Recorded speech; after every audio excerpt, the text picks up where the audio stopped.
although you incited me against him to destroy him without cause.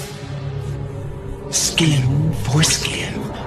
Yes, all that a man has he will give for his life. But stretch out your hand now, and touch his bone and his flesh, and he will surely curse you to your face.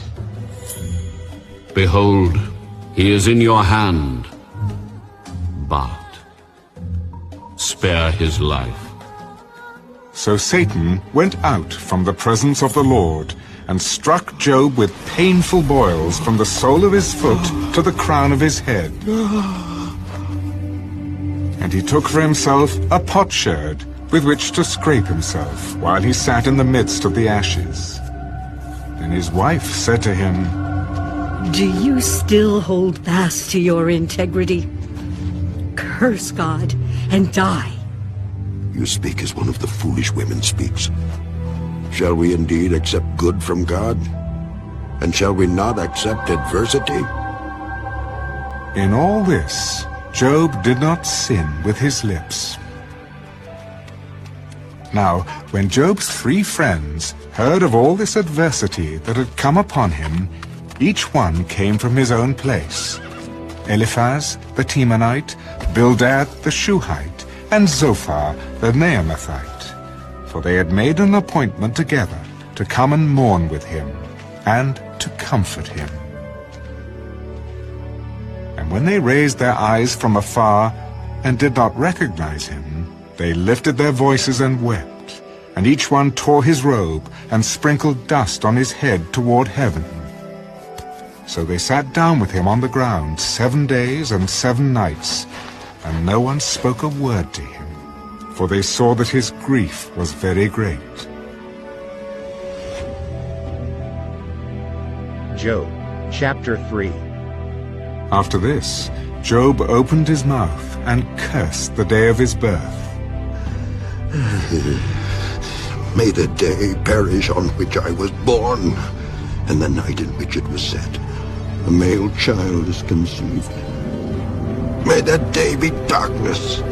May God above not seek it, nor the light shine upon it. May darkness and the shadow of death claim it. May a cloud settle on it. May the blackness of the day terrify it.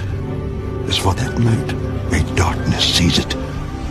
May it not rejoice among the days of the year. May it not come into the number of the months. Oh, may that night be barren. May no joyful shout come into it. May those curse it who curse the day. Those who are ready to arouse Leviathan, may the stars of its morning be dark. May it look for light but have none, and not see the dawning of the day. Because it did not shut up the doors of my mother's womb, nor hide sorrow from my eyes. Why did I not die at birth? Why did I not perish when I came from the womb? Why did the knees receive me, or why the breasts that I should nurse? For now, I would have lain still and been quiet. I would have been asleep. Then I would have been at rest with kings and counselors of the earth who built ruins for themselves, or with princes who had gold, who filled their houses with silver. Or why was I not hidden like a stillborn child, like infants who never saw light? There the wicked cease from troubling, and there the weary are at rest. There the prisoners rest together. They do not hear the voice of the oppressor. The small and great are there, and the servant is free from his master. Why is light given to him who is in misery, and life to the bitter of soul who long for death, but it does not come, and search for it more than hidden treasures? Who rejoice exceedingly and are glad when they can find the grave? Why is light given to a man whose way is hidden, and whom God has hedged in? For my sighing comes before I eat, and my groanings pour out like water. For the thing I greatly feared has come upon me, and what I dreaded has happened to me. I am not at ease, nor am I quiet. I have no rest, for trouble comes. Job, chapter 4.